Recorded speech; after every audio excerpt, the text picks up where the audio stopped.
अवनी रेखा जी का सवाल सुनकर इधर उधर देखते हुए बोली, वो हल्की सी चोट थी तो पट्टी बंधी है। रेखा जी अवनी का झूठ समझते हुए बोली, तुम्हें पता है मेरी एक दोस्त थी, मतलब अभी भी वो मेरी दोस्त है।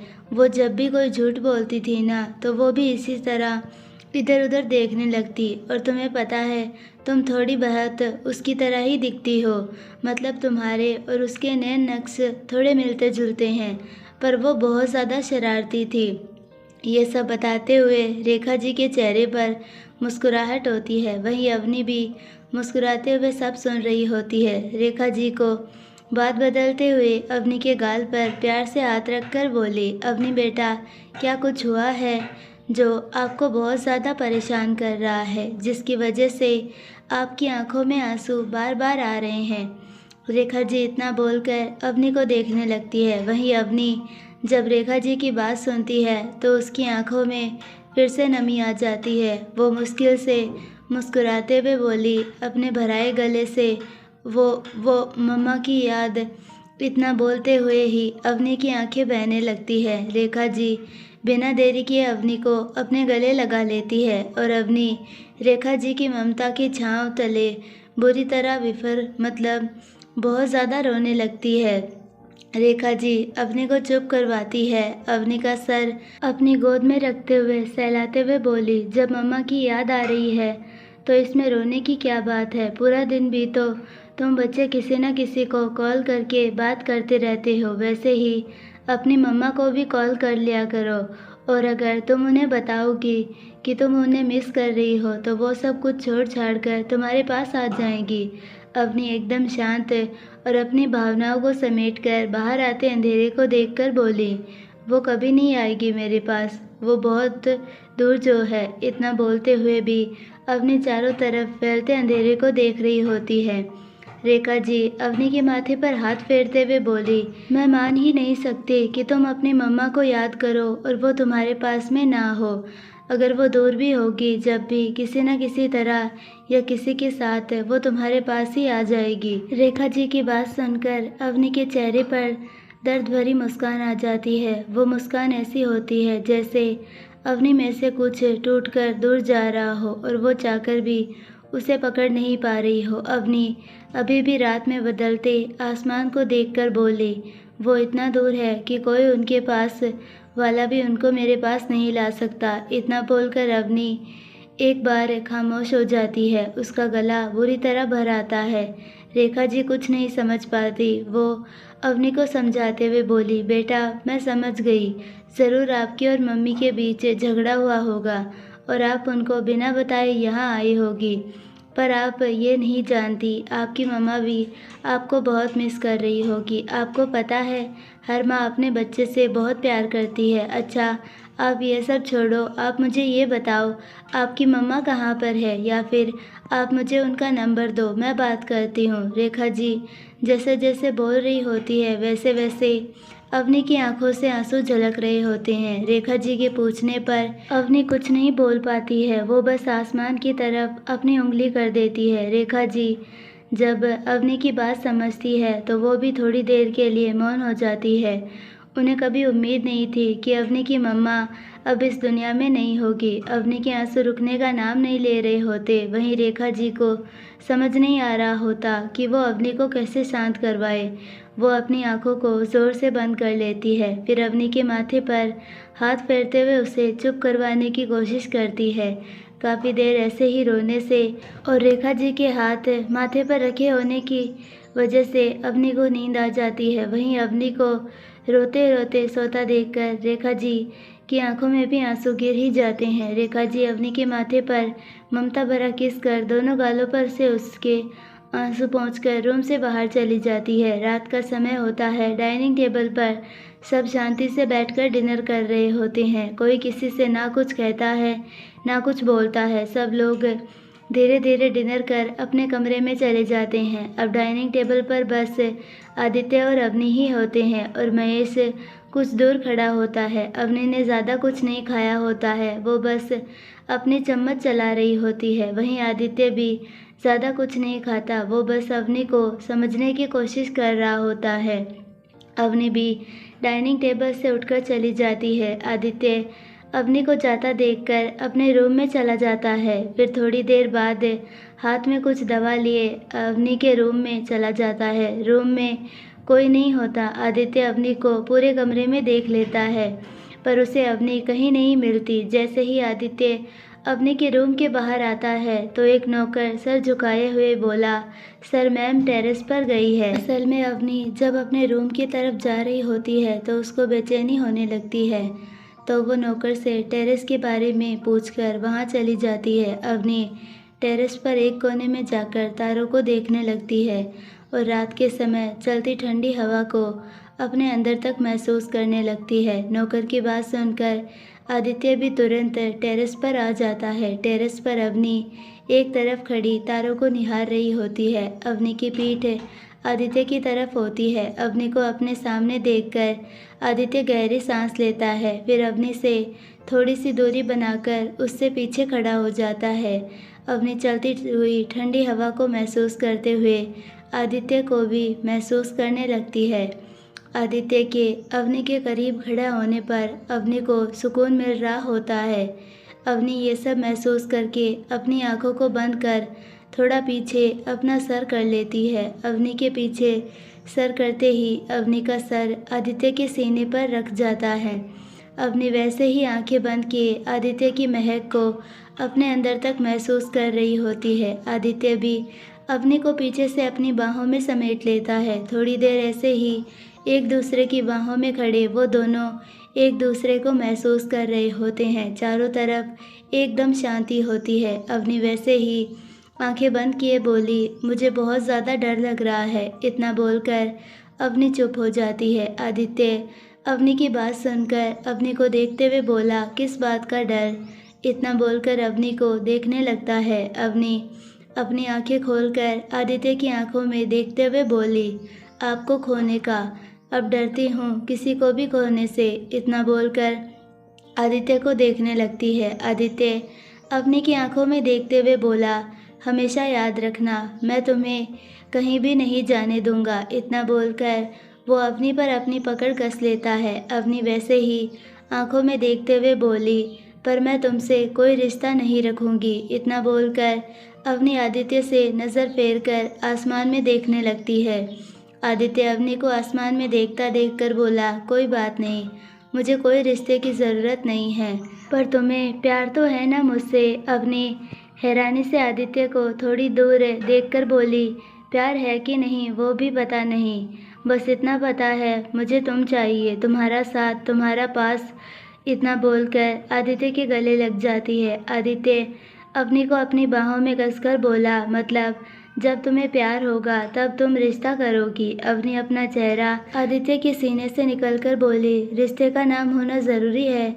आदित्य कुछ देर अवनी के चेहरे को देखता है, फिर अवनी की आंखों में देखते हुए बोला, मुझे तुम्हारी हर बात मंजूर है, पर तुम मुझे वजह बता दो, क्यों तुम जो हमारे बीच है उसे नाम नहीं देना चाहती? आदित्य की बात सुनकर अवनी आदित्य की आंखों में देखकर आदित्य से कुछ दूर चली जाती है और अपनी खाली आंखों से काले आसमान को देखते हुए बोली, क्योंकि रिश्ते कभी मेरे साथ नहीं रहते और बाद में वो सब नाम ही रह जाते हैं। इतना बोलकर अवनी खामोश हो जाती है। आदित्य अवनी को एकटक देख रहा होता है। अवनी कुछ देर और खामोश रहकर आसमान में देखते हुए बोली, बचपन में मम्मा मुझसे हमेशा के लिए दूर चली गई, फिर पापा ने मेरी खुशी के लिए मुझे अपने से दूर कर दिया। जब मैं पापा से दूर रहने लगी तब मुझे प्राची दीदी मिली। इतना बोलकर अवनी फिर खामोश हो जाती है, जैसे आगे कहने की हिम्मत बटोर रही हो। फिर कुछ समय बाद दीदी भी मुझे हमेशा के लिए छोड़कर चली गई, तुम्हें पता है? इतना बोलते हुए अवनी की आंखों से आंसू गिर ही जाते हैं। वो आदित्य के सामने आकर बोली, तुम्हें पता है, अगर दीदी मुझसे रिश्ता नहीं जोड़ती तो आज वो इस दुनिया में होती। दी के जाते ही मैं टूट गई थी। समय के साथ अपने आप को मैंने खुद संभाला है।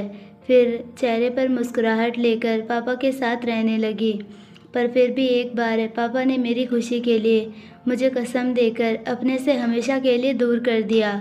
इतना बोलते बोलते अपने नीचे बैठकर रोने लगती है।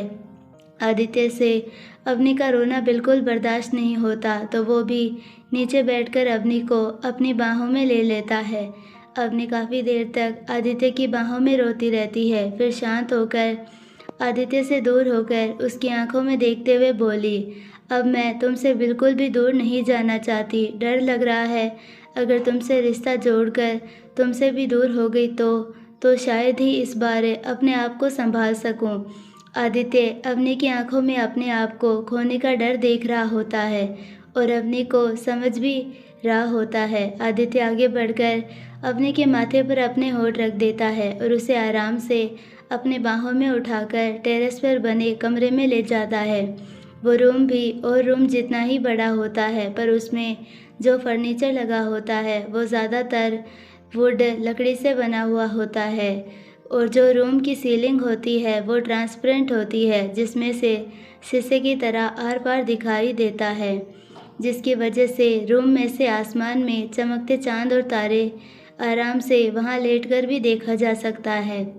आदित्य अवनी को वुड के बने बेड पर आराम से लेटा देता है और उसके हाथ को सॉफ्ट पिलो पर रख देता है। फिर खुद अवनी के दूसरी तरफ आकर अवनी को अपनी बाहों में लेकर लेट जाता है।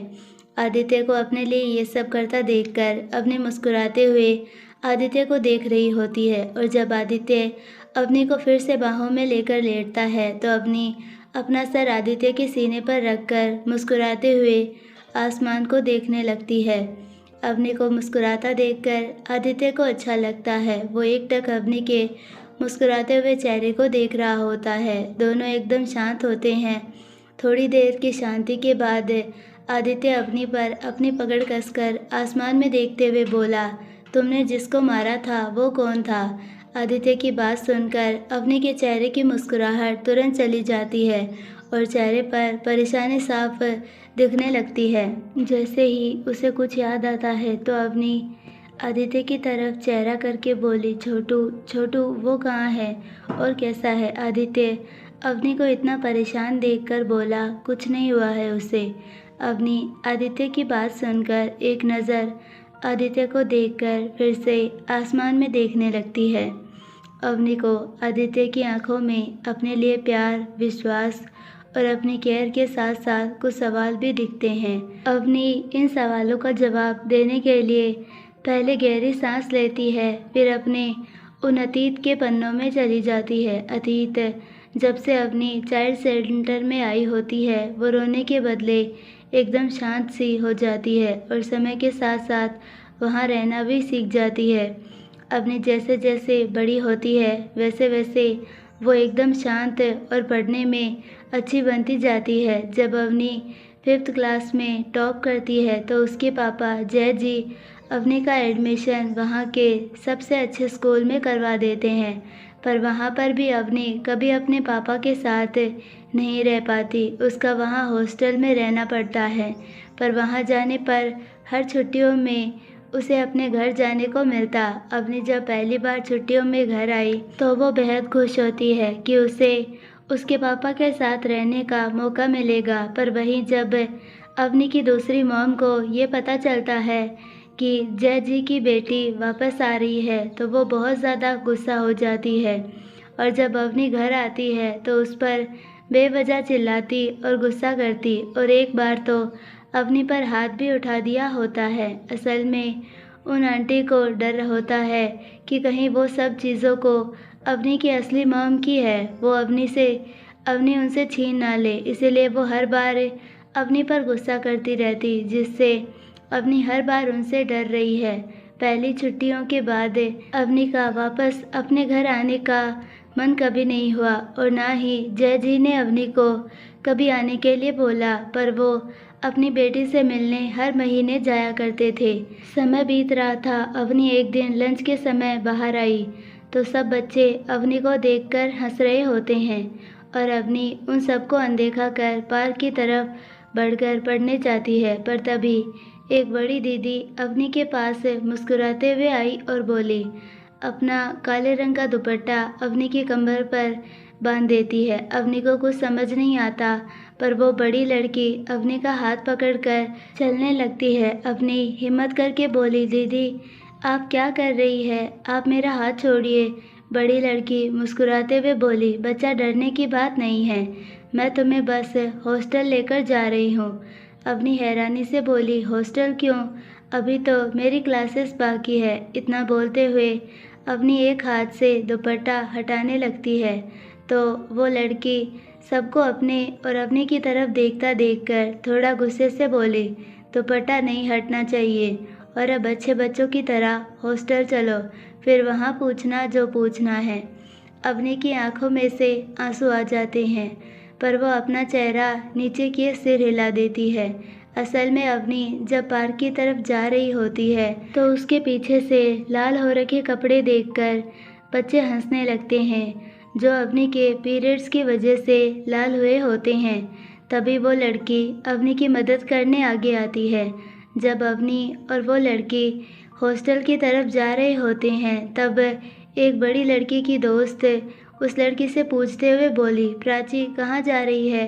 क्लासेस नहीं लेनी? प्राची उस लड़की को देखकर मुस्कुराते हुए बोली, तू जा, मैं बाद में आती हूँ, अभी कुछ ज़रूरी काम है। वो लड़की ज़्यादा बात ना पूछते हुए क्लास में चली जाती है और वहीं प्राची अवनी को अपने साथ हॉस्टल में ले जाती है। हॉस्टल में पहुंचकर प्राची ने अवनी को अपने घर कॉल करने के लिए टेलीफोन के पास ले जाती है।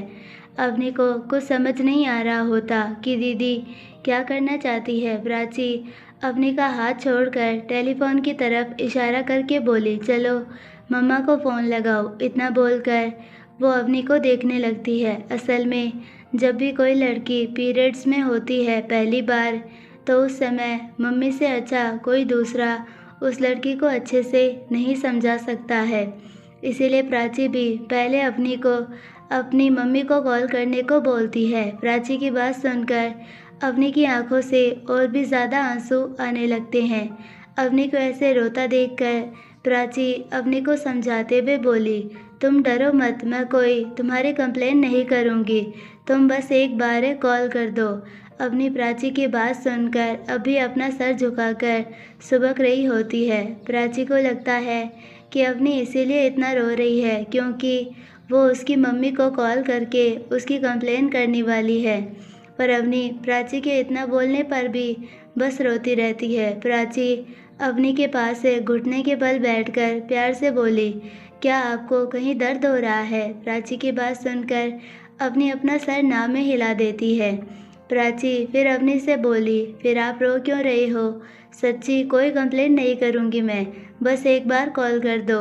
अवनी सुबकते हुए बोली, वो मम्मा नहीं है। अवनी सुबकते हुए बस इतना ही बोल पाती है। अवनी की बात सुनकर प्राची से कुछ बोला नहीं जाता। वो अवनी को अपने गले लगाकर चुप करवाने लगती है।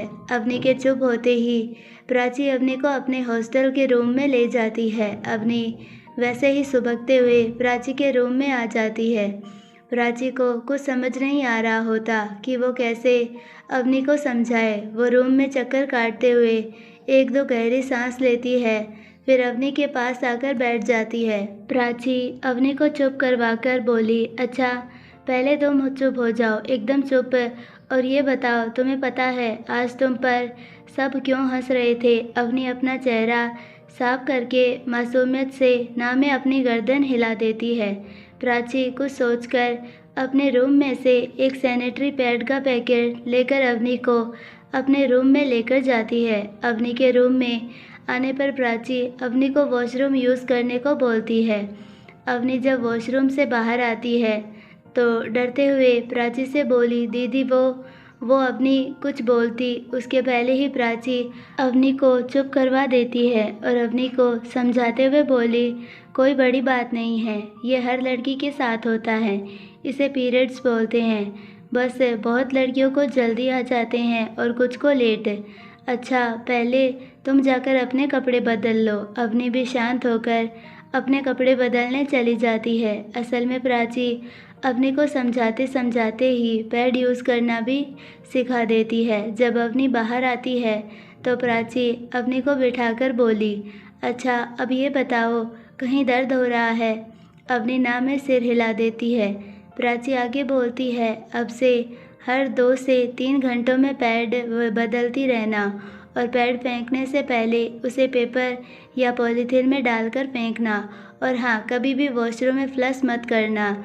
जो पीरियड्स होते हैं वो ज़्यादातर 5 से 6 दिन तक रहते हैं और ये हर महीने होंगे, पर आपको पहली बार तो अब ये शायद आपको अगली 6 बार महीने पर हो, या 1 साल बाद, या फिर अगले महीने भी हो सकते हैं। और हाँ, अगर कभी भी दर्द हो तो मुझे बता देना। इतना समझाकर प्राची अवनी से अब आपको कुछ पूछना है। अवनी प्राची को देखकर बोली, दीदी आपने अगले महीने भी हो सकते हैं कहा, तो वो कब होंगे? प्राची मुस्कुराकर बोली, जो आज की डेट है वो याद रखना। अगर आपको अगले महीने होंगे तो इस डेट के 2 या 3 दिन पहले या बाद में हो सकते हैं। अवनी मासूम सा फेस बनाकर बोली, दीदी अगर मुझे कभी भी कुछ पूछना हो तो क्या मैं आपसे आकर मिल सकती हूँ? अवनी की बात सुनकर प्राची मुस्कुराते हुए बोले, क्यों नहीं, आपको जब भी मिलना हो आप मिल सकते हो, और जब भी कुछ पूछना हो पूछ भी सकती हो। अवनी भी मुस्कुरा देती है। ऐसे ही थोड़ी देर दोनों और बातें करते हैं। अगली सुबह प्राची रोज़ की तरह अपनी क्लास में आती है। प्राची को आता देखकर उसकी दोस्त बोली, कल ब्रेक में कहाँ चली गई थी? प्राची कुछ बोलती उसके पहले ही एक लड़का प्राची को घूर के देखते हुए बोला, सुना है कल कोई खूबसूरत लड़की बड़ी हुई है। इतना बोलकर प्राची के करीब आने लगता है। प्राची उस लड़के की तरफ देखती है। वो लड़का प्राची से 1-2 साल बड़ा होता है और उसी शहर के सबसे अमीर सेठ का बिगड़ा हुआ लड़का होता है, युग जायसवाल। और उसके पीछे 2 लड़के खड़े होते हैं जो दोनों जुड़वा भाई होते हैं, हितेन कुमार और हेमंत कुमार। प्राची युग की बात सुनकर गुस्से से युग को देखकर अपनी जगह पर जाकर बैठ जाती है। प्राची को ऐसे जाते देखकर युग चेहरे पर शातिर मुस्कान लाकर अपने दोनों साथी से बोला, पता करो कौन है वो लड़की जो कल ही बड़ी हुई है। इतना बोलकर वो एक नज़र प्राची को देखकर अपनी जगह पर जाकर बैठ जाती है। असल में युग से कोई ज़्यादा कुछ नहीं बोलता, क्योंकि युग के पापा उसी स्कूल के ट्रस्टी होते हैं। युग का जो मन होता है वो वही करता है और कोई टीचर भी उसे कुछ नहीं कह पाता। हेमंत और हितेन दोनों गरीब परिवार से होते हैं। जब से उनकी दोस्ती युग से होती है, उनमें से भी हर तरह का डर निकल जाता है, तो वो भी कुछ भी कर देते हैं। ब्रेक के टाइम अवनी प्राची की क्लास में आती है। प्राची अवनी को देखकर मुस्कुराकर बोली, अवनी आओ, क्या बात है? प्राची को देखकर अवनी भी मुस्कुराते हुए प्राची के पास आकर बोली, दीदी मैंने आपको हर जगह देख लिया था पर आप नहीं दिखे तो मैं क्लास में आ गई। प्राची मुस्कुराते हुए बोली, हाँ वो कल जो रह गया था वो ही कंप्लीट कर रही थी। तुम बताओ तुम क्यों ढूंढ रही थी मुझे? अवनी प्राची की बात सुनकर मासूम सा फेस बनाकर बोली, वो मेरे पेट में दर्द हो रहा है। प्राची अवनी को देखते हुए बोली, बहुत तेज़ है? अवनी सर ना में हिलाकर बोली, नहीं अभी इतना नहीं है, पर ब्रेक के पहले क्लासेस लेते हुए पेट में बहुत था। प्राची अवनी को समझाकर बोली, कोई बात नहीं, दर्द होता है। प्राची आगे कुछ और बोलती उसके पहले ही युग वहाँ आ जाता है। युग अवनी को ऊपर से नीचे तक देखते हुए बोला, तुम तो वो हो जो कल ही बड़ी हुई हो, मानना पड़ेगा हो बहुत खूबसूरत। प्राची को युग की बात सुनकर बहुत गुस्सा आने लगता है, तो वो अपने चेहरे पर बड़ी मुश्किल से मुस्कान लाकर अवनी से बोली, अवनी आप क्लास में जाओ, मैं थोड़ी देर में आकर मिलती हूँ। अवनी प्राची की बात सुनकर वहाँ से जाने लगती है। तभी युग अवनी के सामने आकर बोला, सुना है तुम कल ही पहली बार पीरियड्स में आई हो, अगर कुछ भी जानना हो तो मैं भी तुम्हें बता सकता हूँ। इतना बोलकर युग मुस्कुरा देता है। युग की बात सुनकर प्राची ज़ोर से बोली, अवनी मैंने क्या कहा, जाओ मतलब यहाँ से जाओ। अवनी को कुछ समझ नहीं आ रहा होता, वो प्राची को गुस्से में देखकर वहाँ से चली जाती है। अवनी के चले जाने के बाद प्राची गुस्से से युग की तरफ देखकर बोली, अगर अगली बार अवनी के सामने भी आएगा तो मुझसे बुरा कोई नहीं होगा। इतना बोलकर वो गुस्से से युग को घूरकर अवनी के पीछे चली जाती है। प्राची की बात सुनकर युग को बहुत ज़्यादा गुस्सा आता है। वो प्राची को कुछ बोलने ही वाला होता है कि तभी हितेन और हेमंत युग को रोक लेते हैं। प्राची के जाते ही युग गुस्से में उन दोनों के हाथ झटक कर बोला, तुमने मुझे क्यों रोका? अब उस प्राची का वो हाल करूँगा कि सब देखते रह जाएंगे। हितेन ने युग को शांत करवाकर बोला, भाई तुझे तो पता है अंकल ने क्या बोला था। अगर अब की बार कुछ भी किया हमने तो अंकल भी हमारी मदद नहीं करेंगे। हितेन की बात सुनकर युग को अपने पापा की कही बात याद आ जाती है। युग के पापा, मिस्टर जायसवाल, मैं जानता हूँ तुम में जवानी का खून उबाल मार रहा है, पर फिर भी अपने आप को पब्लिक प्लेस और कैमरे के सामने काबू में रखो। मैंने ना आज तक तुम्हें रोका है ना कभी रोकूंगा, पर जो करना है वो किसी की भी नज़रों में आए बिना करो। इस बार सब संभाल लिया, पर अगली बार मैं मदद करने वाला नहीं हूँ। असल में युग ने एक दिन ब्रेक में एक लड़की को क्लासरूम में अकेले में देखकर उसकी कमर में हाथ डालकर किस करने की कोशिश की थी, पर उस दिन वो लड़की युग को धक्का देकर रोते हुए प्रिंसिपल के कैबिन में जाकर युग के खिलाफ कंप्लेन कर दी थी। क्लासेस में कैमरे होने पर सबने युग की हरकत देखी भी थी। युग और मिस्टर जायसवाल के बारे में कोई कुछ बोलता उसके पहले ही हितेन और हेमंत एक साथ बोलते हैं, सर हम दोनों ने ही युग को ये डर दिया था। उन दोनों भाई की बात सुनकर सारा दोष उन पर आ जाता है और युग से कोई कुछ नहीं बोलता और ना ही उसे कोई पनिशमेंट मिलती है। इसी कारनामों पर मिस्टर जायसवाल ने युग को सतर्क रहने के लिए बोला था।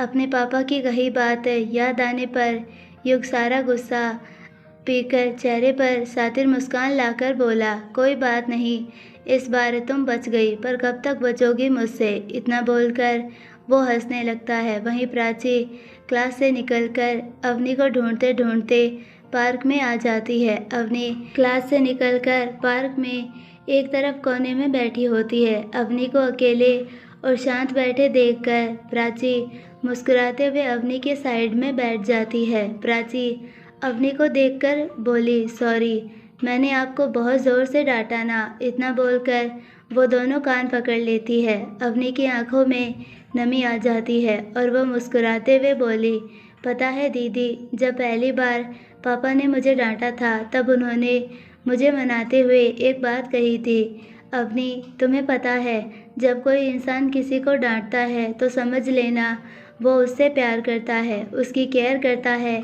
इसीलिए उसकी भलाई के लिए वो उसे ही डांटता है। इतना बोलकर अवनी प्राची को देखकर बोली, आपने भी उस समय मुझ पर चिल्लाया तो ज़रूर कोई वजह होगी। इतना बोलकर अवनी मुस्कुरा देती है।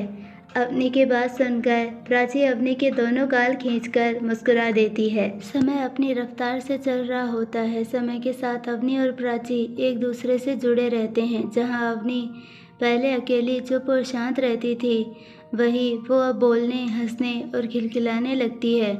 जब भी अवनी प्राची के साथ होती, अवनी प्राची को सब कुछ बताना चाहती।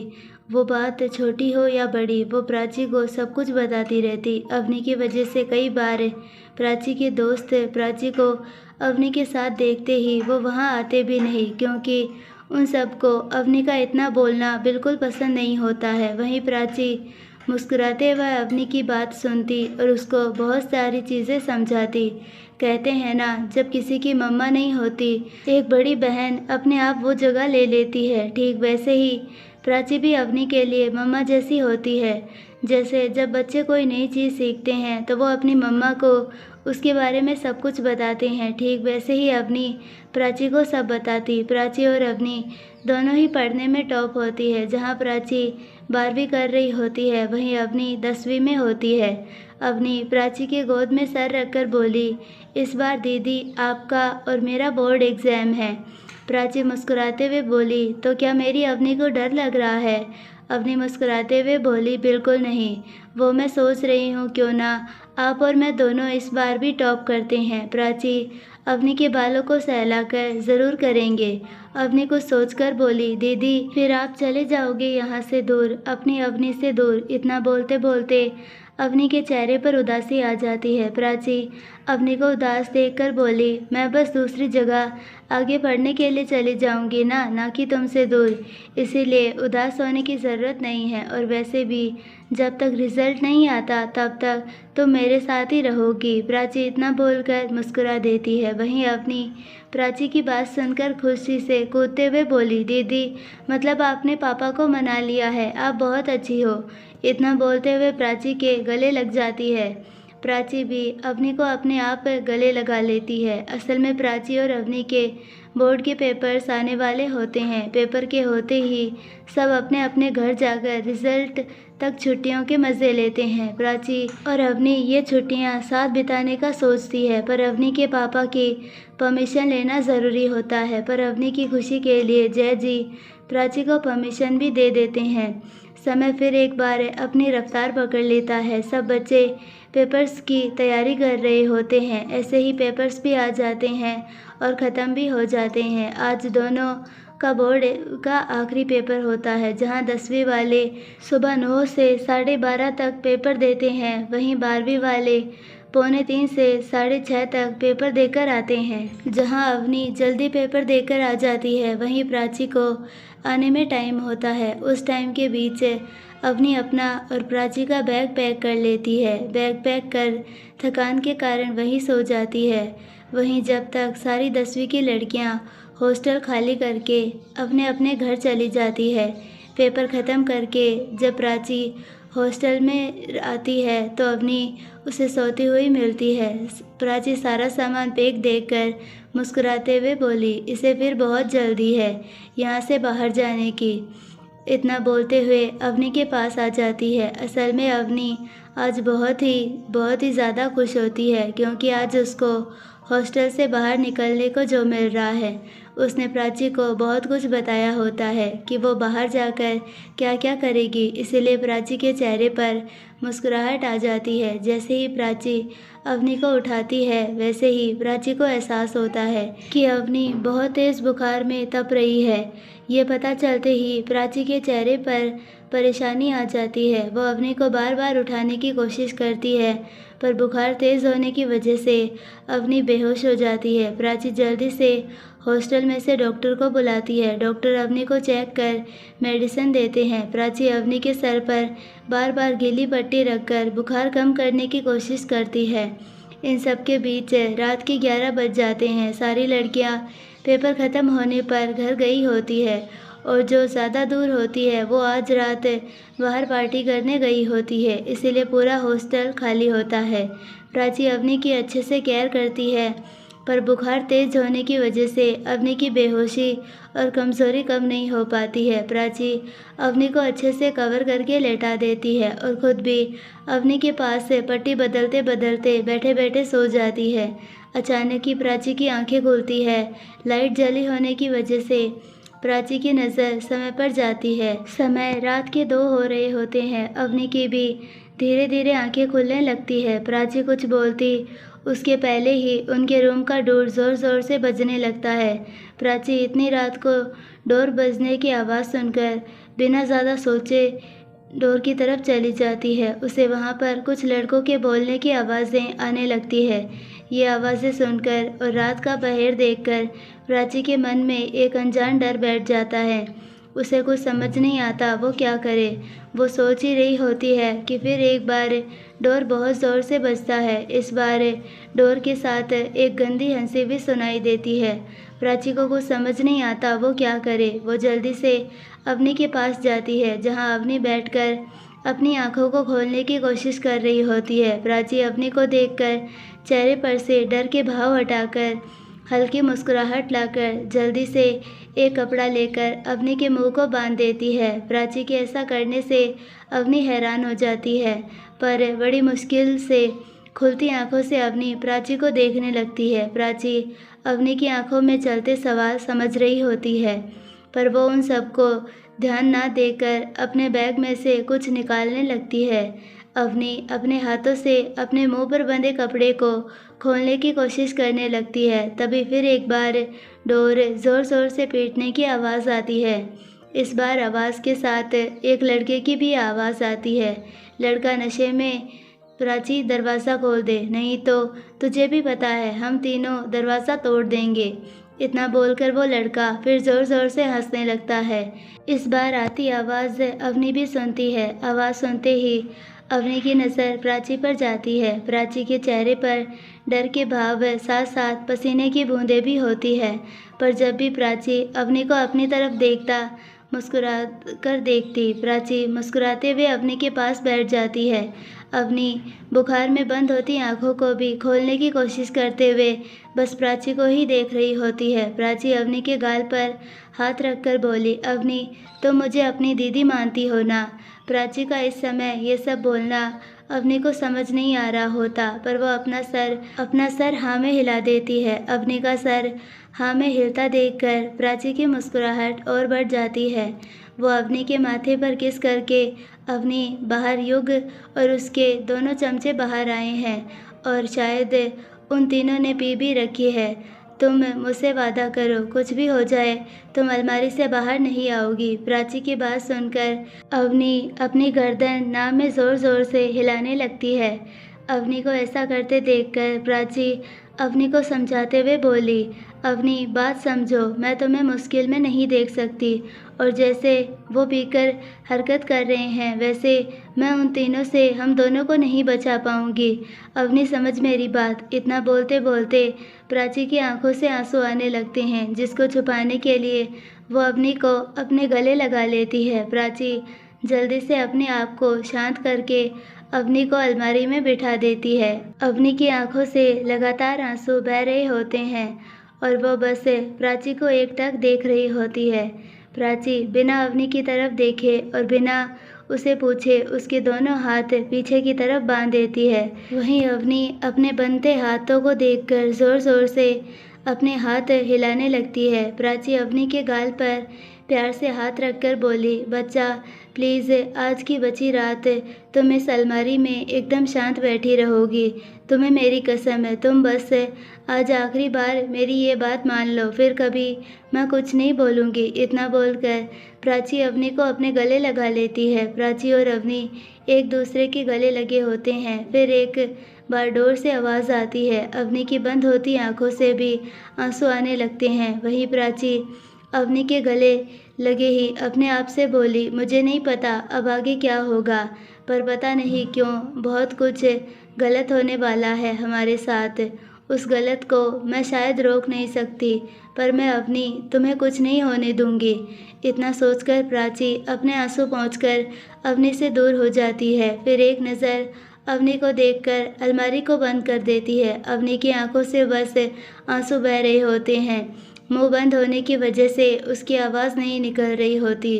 वहीं छोटी सी जगह में बैठने पर अवनी अपने बंधे हाथ और पैर भी बिल्कुल नहीं हिला पा रही होती है। वहीं प्राची गहरी सांस छोड़कर डोर के थोड़ा दूर खड़ी रहती है। वहीं डोर के बाहर युग, हितेन और हेमंत बेहद नशे में धुत होकर डोर तोड़ने की कोशिश कर रहे होते हैं। असल में पेपर ख़त्म होने की खुशी में वो भी मज़े करने और पार्टी करने के लिए पब गए थे, पर वहाँ हॉस्टल की लड़कियों को प्राची और अवनी का अकेले हॉस्टल में होने की बात सुनकर युग अपना बदले की सोचता है और बहुत ज़्यादा पीने के बाद अपने दोनों दोस्त हितेन और हेमंत को लेकर गर्ल्स हॉस्टल में ले आता है। काफ़ी देर डोर पर मारने से डोर खुल जाता है। डोर के खुलते ही प्राची अंदर तक सहम जाती है, पर अपने आप को मजबूत बनाकर, तुम लोग इतनी रात में यहाँ क्या कर रहे हो? जो भी काम है सुबह करना, जाओ। इतना बोलते हुए प्राची उनको रूम से बाहर करने की कोशिश करती है। युग प्राची का हाथ पकड़कर, इतना भी क्या जल्दी है जाने मन, अभी तो हम अच्छे से कमरे में आए भी नहीं है। इतना बोलकर प्राची का हाथ पकड़कर अंदर आ जाता है। प्राची गुस्से से युग को देखते हुए बोली, हाथ छोड़ो मेरा। और ये क्या हरकत है किसी लड़की के रूप में आने की? जितनी जल्दी तुम यहाँ से जाओगे उतना अच्छा रहेगा तुम्हारे लिए। इतना बोलकर युग को धक्का मार देती है। युग नशे में होने की वजह से धक्का लगने पर पीछे की ओर हो जाता है। युग सीधा होकर, जाने मन आज तुम कुछ भी कर लो, सब चीज़ की छूट है आज तुम्हें। इतना बोलकर ज़ोर ज़ोर से हंसने लगता है। फिर प्राची के थोड़ा करीब आकर जाने मन आज सारे हिसाब बराबर होंगे। इतना बोलकर युग अपनी गंदी नज़रों से प्राची को देखने लगता है। वहीं हितेन और हेमंत ज़ोर ज़ोर से हंसने लगते हैं। आई होप आपको ये पार्ट पसंद आया होगा। अगर पसंद आया है तो प्लीज़ वीडियो को लाइक, शेयर और चैनल को सब्सक्राइब ज़रूर कीजिए और बेल आइकन नोटिफिकेशन को ऑल पर सेलेक्ट कर दीजिए ताकि हमारी सारी वीडियोज़ की नोटिफिकेशंस आपको मिलते रहे। मिलते हैं नेक्स्ट पार्ट में, तब तक के लिए बाय। और अगर आप हमारे चैनल पर नए हो तो प्लीज़ चैनल को सब्सक्राइब ज़रूर कर लीजिए।